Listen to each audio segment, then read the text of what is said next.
Division ન્યૂઝમાં આપનું સ્વાગત છે। રાજુલામાં રામનવમીની ઉજવણી માટે અનેરો થનગનાટ। રાજુલામાં આ વર્ષે રામ જન્મ મહોત્સવની ઉજવણીના ભૂતોના ભવિષ્ય જેવી યાદગાર બનશે। અદ્ભુત રામ ઉત્સવ ઉજવાશે। રાજુલા શહેરમાં અયોધ્યામાં રામ મંદિર બન્યા બાદ આ પ્રથમ રામનવમીની ઉજવણી એટલે રાજુલા જ બનશે મિની અયોધ્યા ધામ।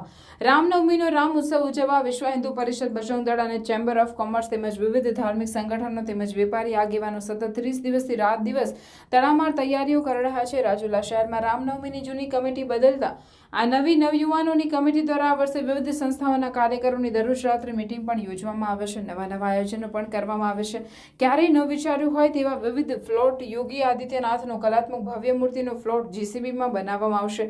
51 કન્યાઓ દ્વારા 20 જેટલા ટ્રેક્ટરમાં રામાયણ બતાવવામાં રાજકોટથી કન્યાઓ ટીમ સાથે આવશે। રાજુલા શહેરમાં આમ તો અત્યારથી જ અયોધ્યામય બની ગયું છે, જ્યાં જુઓ ત્યાં દીક્ષા ટેમ્પો 4 વ્હીલ રામલલાના ગીતો વાગતા જોવા મળે છે। આખા રાજુલામાં અયોધ્યા ઉત્સવ ક્યારે આવે તેની રાહ જોવાઈ રહી છે। રામ જન્મ મહોત્સવ ઉજવવા બજરંગ દળ તથા વિશ્વ હિન્દુ પરિષદ તથા ચેમ્બર ઓફ કોમર્સ તેમજ યુવાનોની ટીમ દ્વારા ડોર ટુ ડોર બેઠક આયોજન માટે રાખવામાં આવે છે।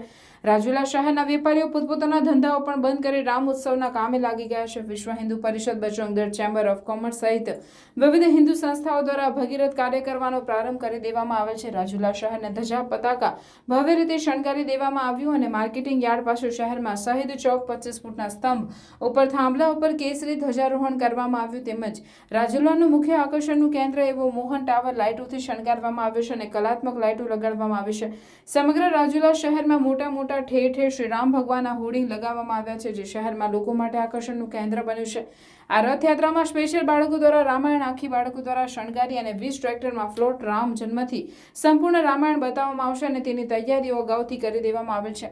રથયાત્રાનું જોવાલાયક રામાયણનું પાત્ર બનશે। બીજી તરફ ડીજે તેમજ અન્ય ફ્લોટ તેમજ 20 જેટલા ઠંડા પીણા, શેરડીનો રસપાવ, ભેળ, લસ્સી, સોડા, રસ સહિતના રસ્તા પર સ્ટોલ શહેર મૂકવામાં આવ્યા છે। પોલીસ સ્ટેશન સામે સેલ્ફી પોઈન્ટ મોબાઈલમાં ફોટા પાડવા માટે પણ મૂક્યો છે, જેથી લોકોને પણ કોઈ જાતની મુશ્કેલી પડે નહીં। આ રથયાત્રાનો પ્રારંભ બપોરે 3:30 કલાકે જૂના સ્વામિનારાયણ મંદિરથી નીકળી હવેલી ચોક તથા પોલીસ સ્ટેશન વિસ્તાર, ટાવર વિસ્તાર, બસ સ્ટેન્ડ ચોક થઈ જાફરાબાદ રોડ અને જલારામ મંદિરે પૂરી થશે। આ રથયાત્રામાં યુવાનો પણ કેસરી સાફામાં અને કેસરી ધજામાં જોવાલાયક હશે અને શ્રી રામ ભગવાનનો રથ પણ કલાત્મક અને આકર્ષક બનાવવામાં આવ્યો છે, જેમાં શ્રી રામ ભગવાનને બેસાડવામાં આવશે। ડીજેના ભગવાન શ્રી રામના ગીત સાથે અને લોકો અબીલ ગુલાલથી રંગાઈ જશે। આ રથયાત્રાનો ઉત્સાહ જેટલો શહેરમાં છે તેટલો જ ઉત્સાહ રાજુલા, જાફરાબાદ, ટીંબી, નાગેશ્વર સહિત ગ્રામ્ય વિસ્તારના ગામડામાં યુવાનોમાં જોવા મળી રહ્યો છે। રાજુલા ઔદ્યોગિક હોવાથી અને રામનવમીની રજા હોવાથી આંતરરાષ્ટ્રીય મજૂરો, કર્મચારીઓ પણ રામ મહોત્સવમાં જોવા ઉમટી પડશે।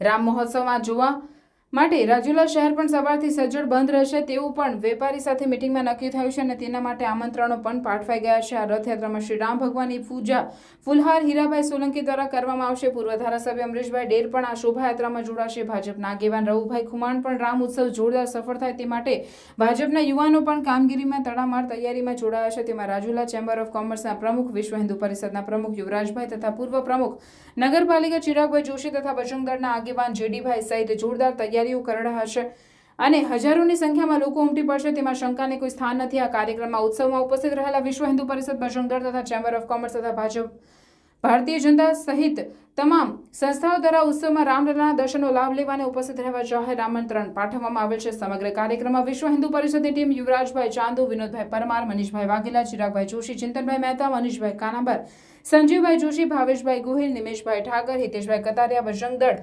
ગૌરાંગભાઈ મહેતા, વિક્રમભાઈ ભરવાડ, ઘનશ્યામભાઈ મશરૂ, કેતન દાદા, કિશોરભાઈ, ભવદાસ બાપુ, માધાભાઈ પરમાર, કીર્તિભાઈ, રાકેશ દાદા, નીલ, દર્શન, મિત, આશીષ પારીખ, જેડીભાઈ, રાજાભાઈ, ગુંજનભાઈ પટેલ, યુવરાજવાડા, અશ્વિન ઝીંઝાડા, ભાવેશ ચૌહાણ, વનરાજભાઈ સહિતની ટીમે આ શોભાયાત્રા માટે ભારે જહેમત ઉઠાવી રહ્યા છે। ત્યારે આ શોભાયાત્રાને ખૂબ જ સારી રીતે સુશોભિત સાથે ભવ્યથી ભવ્ય બને તે માટે સમગ્ર ટીમને વિવિધ વડીલો મિત્રો માર્ગદર્શન પૂરી પાડી રહ્યા છે। ત્યારે જન્માષ્ટમી ઉત્સવ સમિતિના જયંતિ દાદા જાની, ચેમ્બર ઓફ કોમર્સના મનીષભાઈ વાડા, વેપારી કમલેશભાઈ, હીરાભાઈ, શિવમ ઝેરોક્સ મંદિરની ટીમ અતુલભાઈ, હકુભાઈ દાદા, સુરેશભાઈ, જે સતત ધજા તથા પતંગિયામાં કાર્યરત યુવા ટીમ આશીષ વિપુલવાડા, મિતેશ, દર્શન સહિત યુવાનોએ આ ભગીરથ કાર્યમાં તન મન ધનથી સહકાર આપેલ છે। ત્યારે શોભાયાત્રા વાલ્મીકી ગ્રુપ, રામસેના, બાપા સીતારામ મંડળ, દેવજીભાઈ ચૌહાણ મંડપ, મનીષભાઈ તથા શોભાયાત્રામાં ટ્રેક્ટરનો સહયોગ દિલુભાઈ, નજુભાઈ, ગૌતમભાઈ, શિવરાજભાઈ, સાવજભાઈ અને લાલભાઈ સહિત અનેક લોકોએ, નામી અનામી લોકોએ તન મન ધનથી સહકાર આપેલ છે। અંતમાં આ વખતે શ્રી રામનવમીની શોભાયાત્રા રાજુલા શહેર માટે યાદગાર બની રહેશે. રાજુલા રામનવમીની શોભાયાત્રાની તડામાર તૈયારીઓ ચાલી રહી છે, ત્યારે રામનવમીની કમિટી દ્વારા રાજુલા શહેરમાં ટાવર નજીક ખાઉ ગલીમાં અયોધ્યા ધામ ઊભું કરવામાં આવેલ છે, જેમાં અયોધ્યા ધામ સાથે રામ ભગવાનના દર્શન પણ રાખવામાં આવેલ છે. અયોધ્યા ધામના દર્શન 3 દિવસ માટે મંગળવાર, બુધવાર અને ગુરુવાર એમ 3 દિવસ માટે રાખવામાં આવશે, તો ધર્મપ્રેમી જનતાએ આ દર્શનનો ખાસ લાભ લેવો.